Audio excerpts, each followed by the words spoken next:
दोस्तों, बिहार विधानसभा चुनाव में महागठबंधन द्वारा जेएमएम को एक भी सीट ना दिए जाने के बाद से झारखंड की सियासत में अजीबोगरीब अफवाहों का बाजार गर्म है। इन अफवाहों को उस वक्त और बल मिला जब मुख्यमंत्री हेमंत सोरेन अपनी पत्नी कल्पना सोरेन के साथ 28 नवंबर की देर शाम दिल्ली पहुंचे। सोशल मीडिया पर यह दावा तेजी से वायरल होने लगा कि दोनों ने भाजपा के शीर्ष नेतृत्व से गुप्त मुलाकात की है और बहुत जल्द झारखंड का राजनीतिक परिदृश्य बदलने वाला है। कहा जाने लगा कि इंडिया गठबंधन में नाराज चल रहे हेमंत सोरेन एनडीए में शामिल होने जा रहे हैं।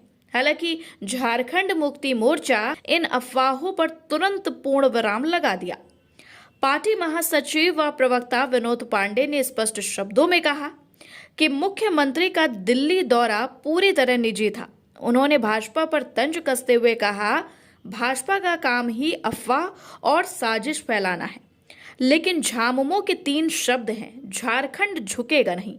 इन 3 शब्दों से न सिर्फ सारी अफवाहें खत्म हो गईं, बल्कि भाजपा को भी करारा जवाब मिल गया। पांडे ने कहा कि जनता सब देख रही है और भाजपा को जनादेश का अपमान बंद कर सकारात्मक राजनीति करनी चाहिए।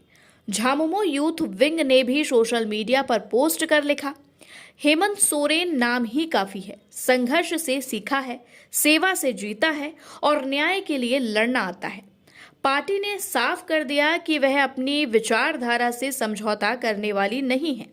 दूसरी तरफ भाजपा ने भी इन अटकलों को सिरे से खारिज करते हुए कहा कि दोनों पार्टियां विचारधारा के धुर विपरीत ध्रुव हैं।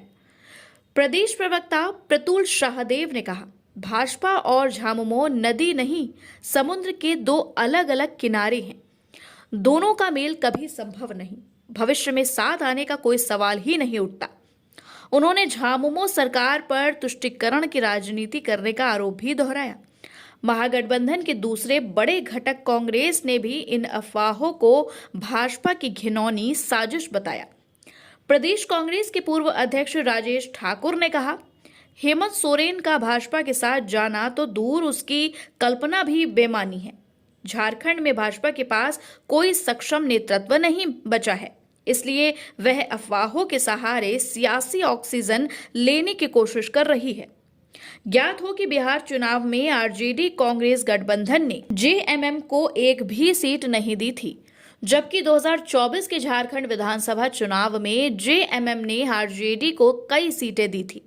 इसी असंतोष को आधार बनाकर भाजपा ने अफवाहों का खेल शुरू किया था।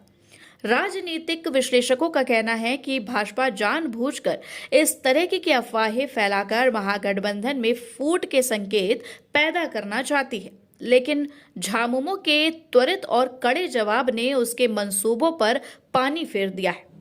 झारखंड की जनता भी इन अफवाहों को पूरी तरह नकार चुकी है।